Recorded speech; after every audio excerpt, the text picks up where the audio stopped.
Louis-Étienne Beaupré, responsable des communications chez Ubisoft. Nicolas Benoît, VP exécutif chez Congébec Logistique. Pierre-Luc Boucher, c'est dans les ventes marketing des bonnes affaires chez Pramatis.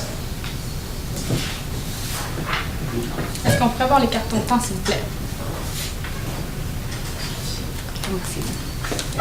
Donc, bonjour. Tout d'abord, je dois vous remercier de votre invitation. Mes collègues Lisa ainsi que Kim et moi-même, Marie-Lou, nous sommes très enchantés d'être ici aujourd'hui pour vous présenter nos idées. Donc, il y a de cela quelques mois, vous avez donné un double mandat, c'est-à-dire de repositionner votre image de marque ainsi que de mettre en place des actions de communication ainsi que des actions commerciales pour faciliter le changement entre votre ancienne image de marque et celle actuelle qu'on va mettre. Donc, suite à ce mandat, nous avons trouvé une solution qui est adaptée pour votre entreprise, qui s'est vraiment imprégnée de sa vision globale et qui est basée sur des concepts marketing qui ont fait leur preuve. Donc, le déroulement de la séance va comme suit. Nous allons faire un court diagnostic interne de l'entreprise, suivi de notre proposition de repositionnement de l'image de marque, des actions à mettre en place, ainsi que la conclusion. Donc, ici, vous pouvez voir un graphique qui représente visuellement la division des parts de marché selon les différents acteurs. Donc, Cogépec, on peut apercevoir qu'il a 16,8% des parts de marché. Et nous pensons qu'avec la solution que nous allons vous proposer, nous allons pouvoir s'accaparer d'autres parts de marché, plus particulièrement dans l'Ouest canadien. Donc, en ce qui concerne les forces et les faiblesses de votre entreprise, nous avons trouvé que c'est vraiment une entreprise très moderne, qui est à la fine pointe de la technologie et qui utilise un site web très moderne, qui permet aux clients d'avoir toujours 24 heures sur 24, être à proximité avec le service que vous lui proposez. Et c'est vraiment très bien, ça peut rassurer le client. Puis c'est aussi un site web unique qui vous distingue de vos concurrents. Ensuite, vous avez des ressources humaines qui sont hautement qualifiées et qui sont vraiment au cœur de votre entreprise. C'est eux qui vous permettent de satisfaire le client et de lui proposer un service de qualité.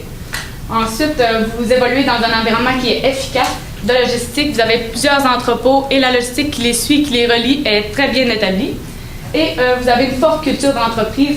Vos clients ainsi que vos employés se reconnaissent dans votre entreprise et connaissent votre vision et y adhèrent.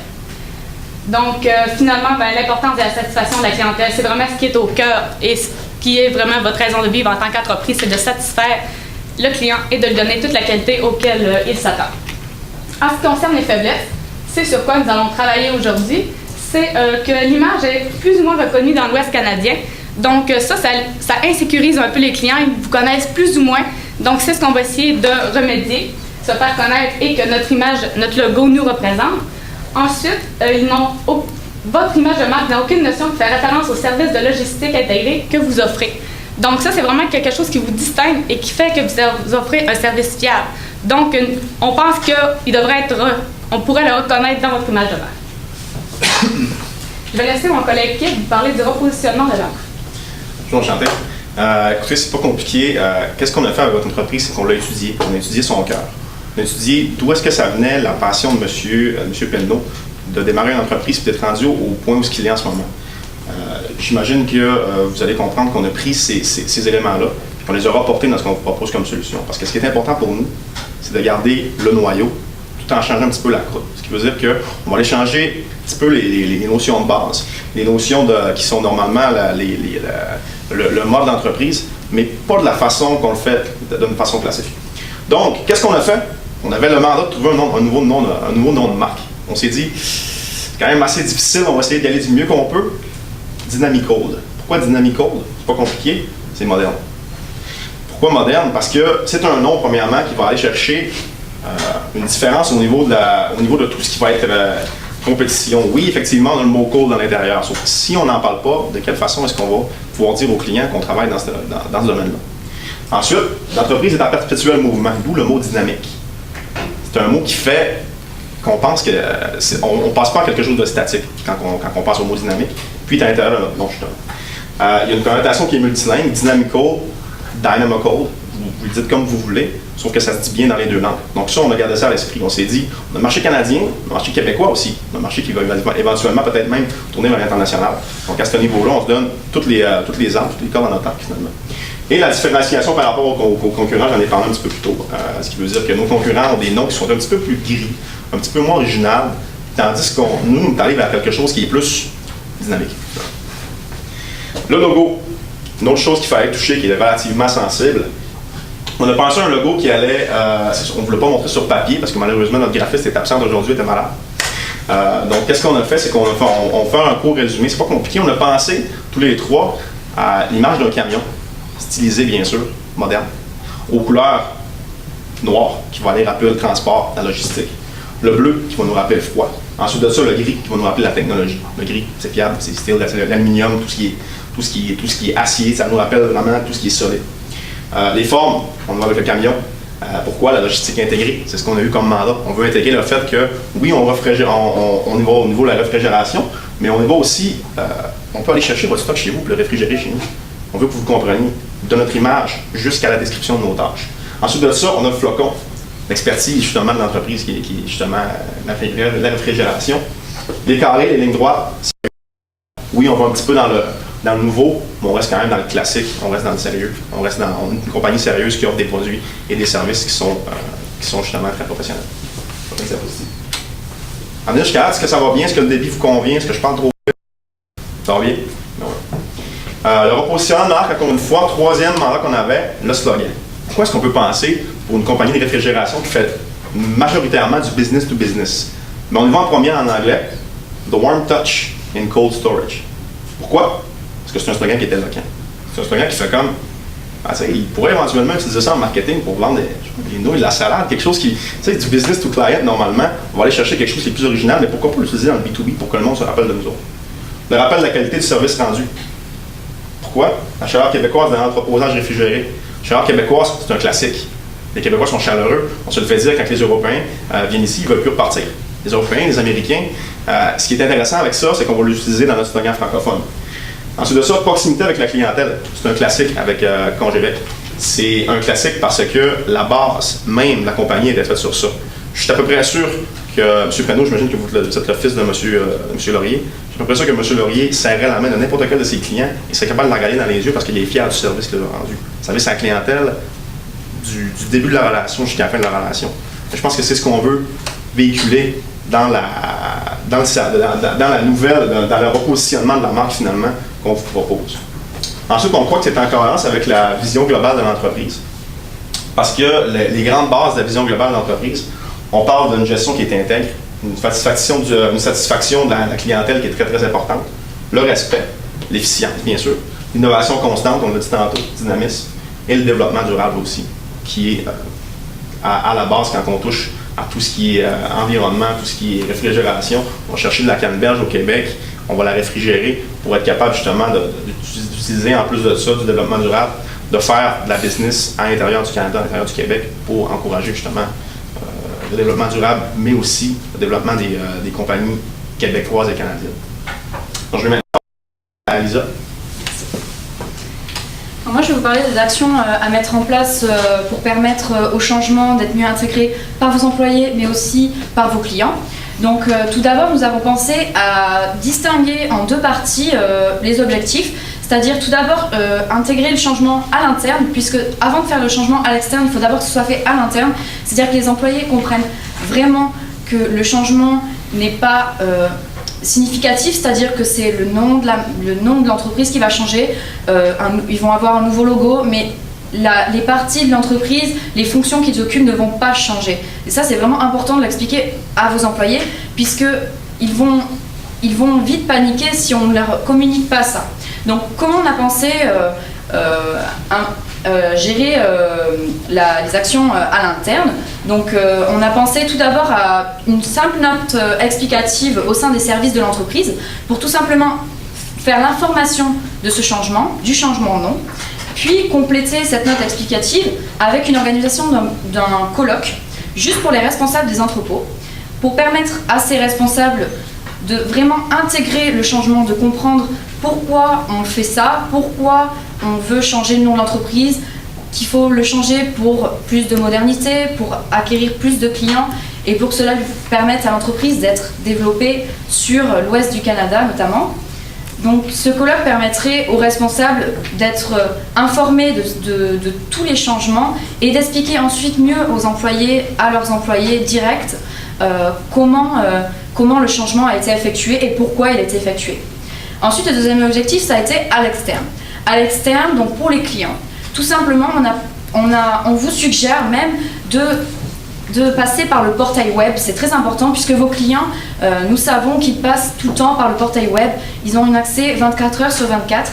Donc c'est très important de mettre une notification dès l'ouverture du portail web, comme quoi il y a un changement de nom, un changement de logo pour votre image d'entreprise.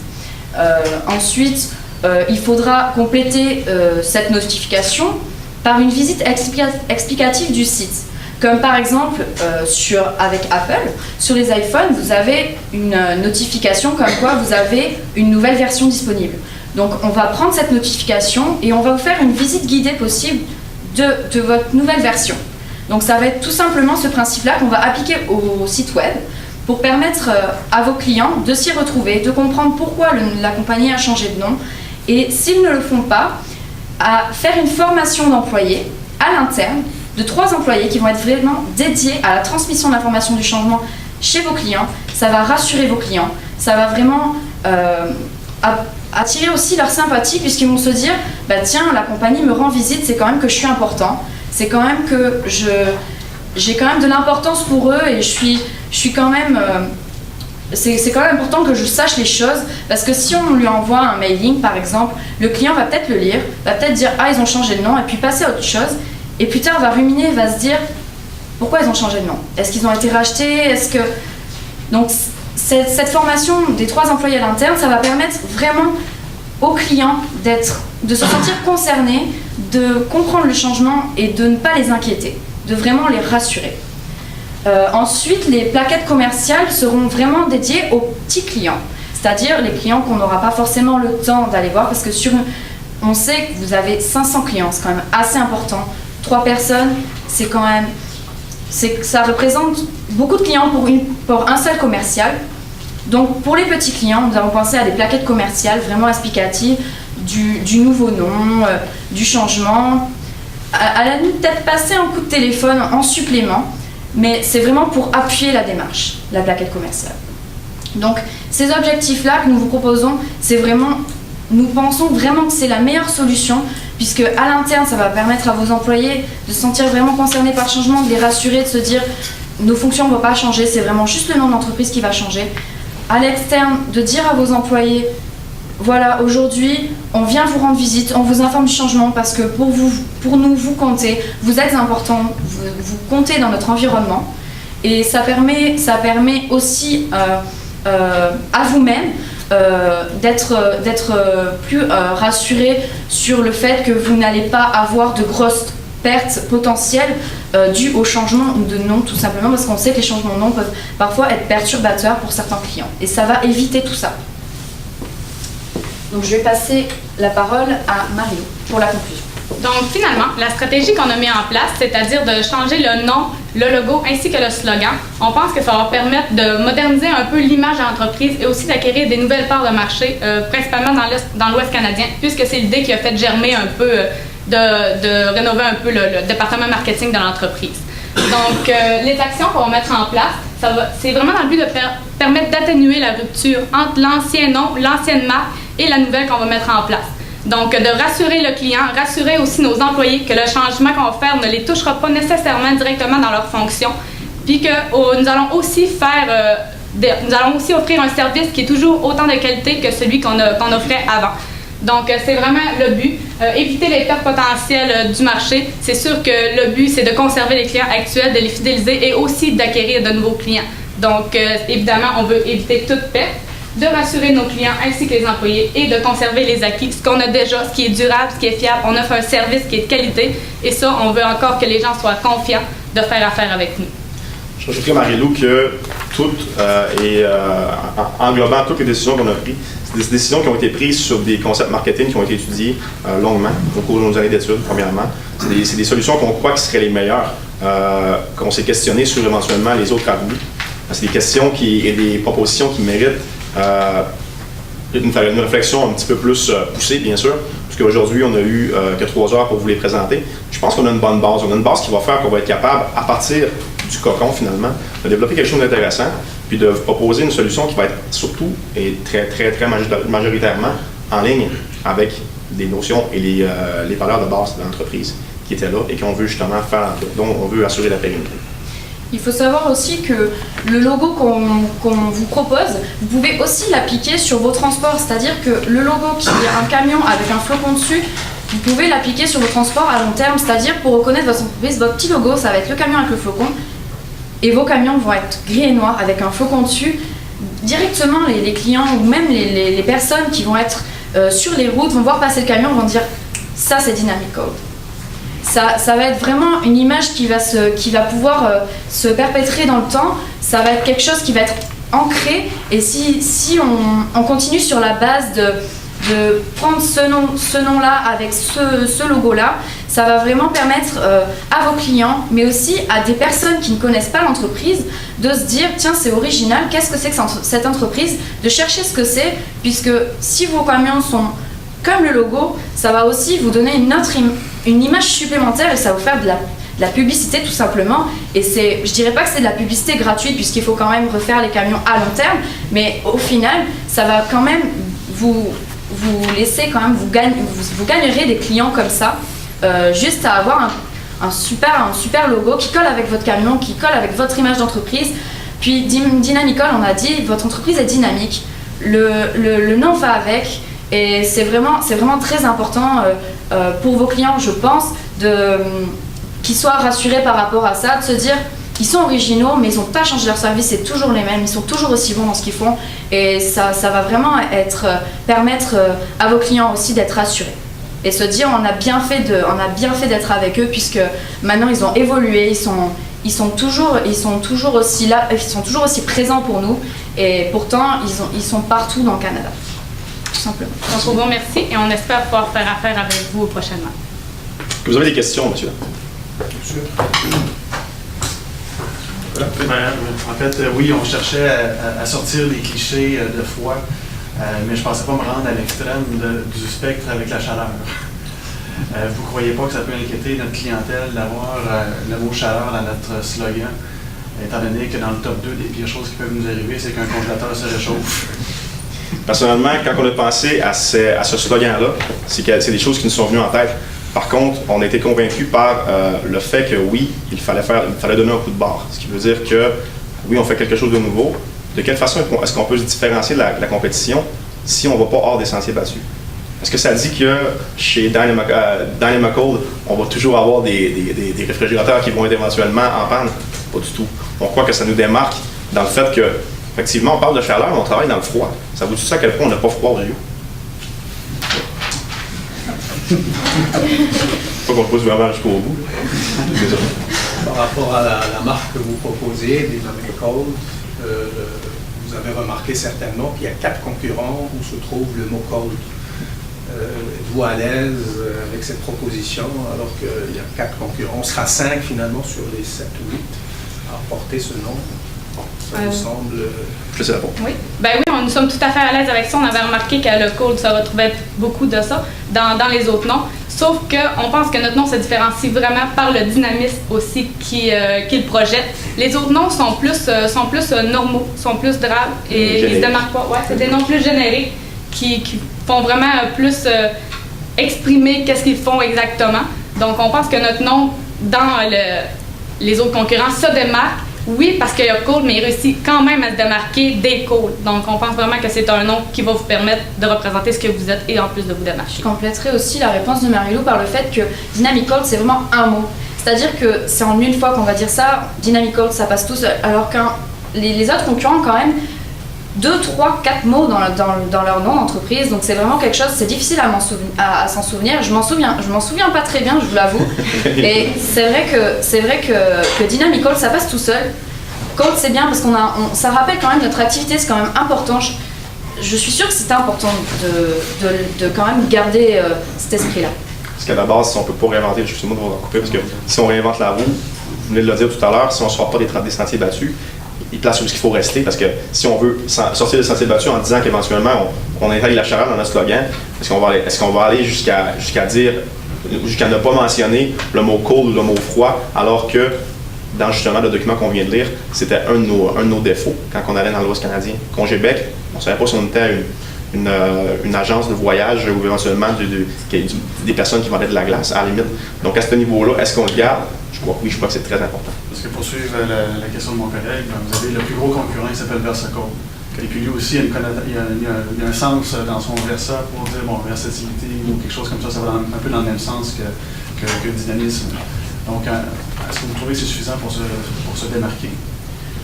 Moi, personnellement, le fait que Versacold ait un nom qui soit, encore une fois, on va dire on va dire on dira pas moton, parce que c'est pas tout à fait le bon terme, quand même, en un seul mot. C'est de dire que, oui, effectivement, on va leur ressembler, mais est-ce qu'on veut vraiment leur ressembler ou est-ce qu'on veut garder notre patrimoine?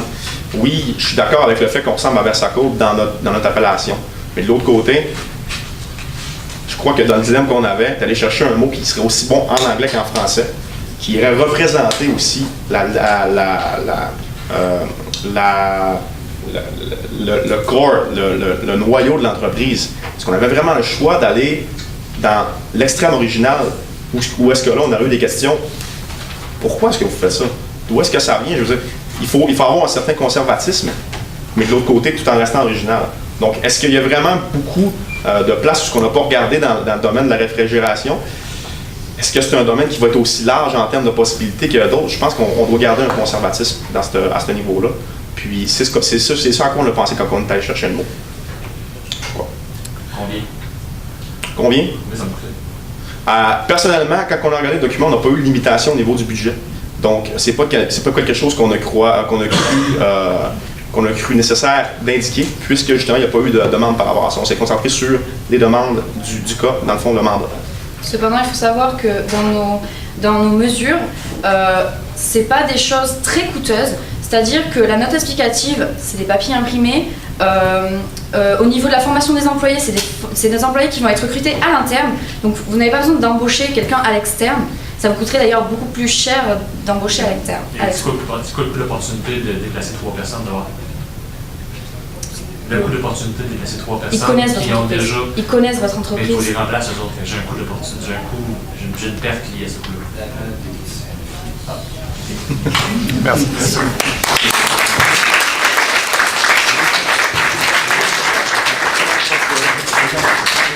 Merci. Merci.